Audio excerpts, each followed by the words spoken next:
আসসালামু আলাইকুম। আশা করি সকলে ভালো আছেন এবং সুস্থ আছেন। সঞ্চয়পত্র ঘরে বসেই কেনা যাবে এমন সুবিধাই কিন্তু আসছে।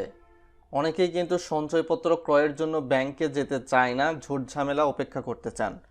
তো তাদের জন্য এই সুখবর, ঘরে বসেই মোবাইল ফোন ব্যবহার করে অনলাইনে সঞ্চয়পত্র কেনার সুযোগ পাচ্ছেন গ্রাহকরা। সঞ্চয়পত্র কেনা আরও সহজ, দ্রুত ও নিরাপদ করতে সরকার নতুন উদ্যোগ নিয়েছে।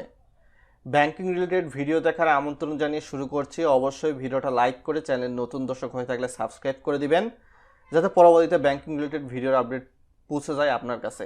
তবে এইখানে মোবাইলের মাধ্যমে যে কেউ যদি সঞ্চয়পত্র ক্রয় করতে পারে, সেক্ষেত্রে কিন্তু একটা প্রতারণা বা তথ্য নিরাপত্তার বিষয় আছে, যেটা অনেকেই বুঝতে পারেন, অনেকে নাও বুঝতে পারেন।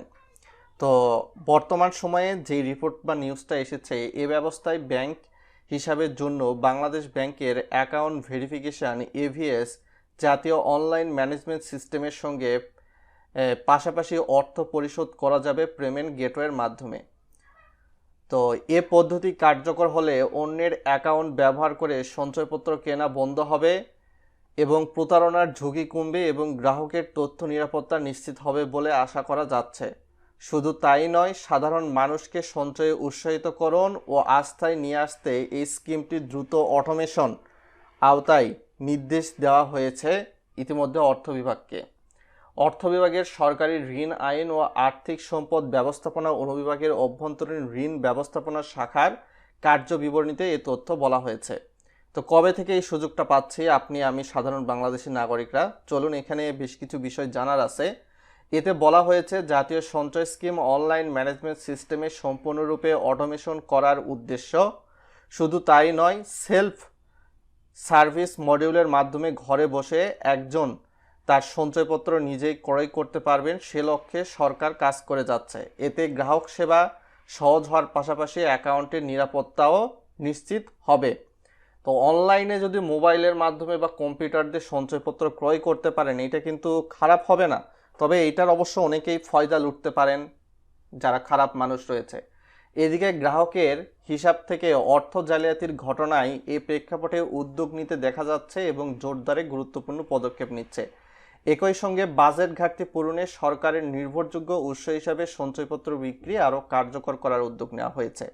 সাম্প্রতিক সময়ে এ সংক্রান্ত অর্থ বিভাগের এক সভায় ব্যাংকের প্রতিনিধিরা জানান, ইতিমধ্যে আইবাস সিস্টেম যাচাইকরণের মাধ্যমে ব্যবহার করে ব্যাংক হিসাব যাচাই করা হচ্ছে।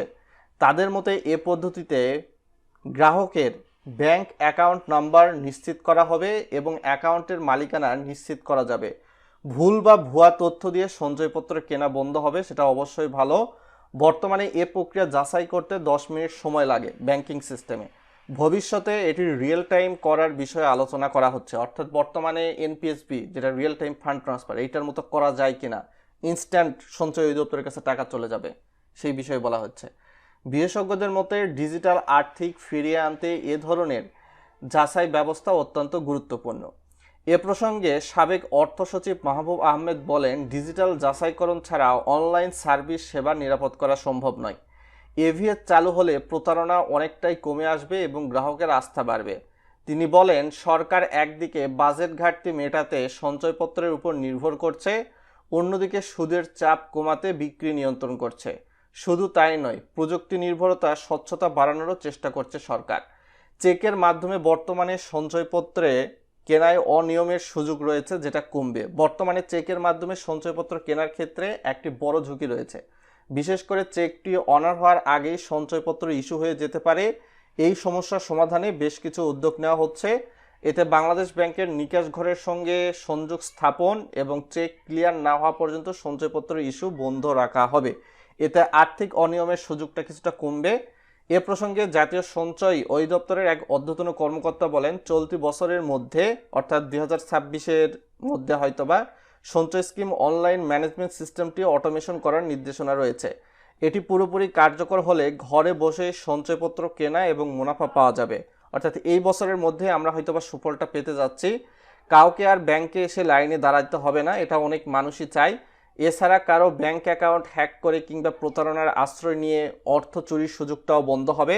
তবে এক্ষেত্রে যারা মোবাইলে প্লে স্টোরের বাহিরে বা আইফোনের অ্যাপ স্টোরের বাইরে অ্যাপস ইনস্টল করেন, তাদের ক্ষেত্রে কিন্তু একটা সতর্কতার বিষয় রয়েছে। কেননা কিছুদিন আগে কিন্তু দেখতে পেয়েছেন, জাস্ট টিভি দেখার অ্যাপস ফোনে ইনস্টল করছে, তার ব্যাংক অ্যাকাউন্ট থেকে টাকা উধাও হয়ে গেছে।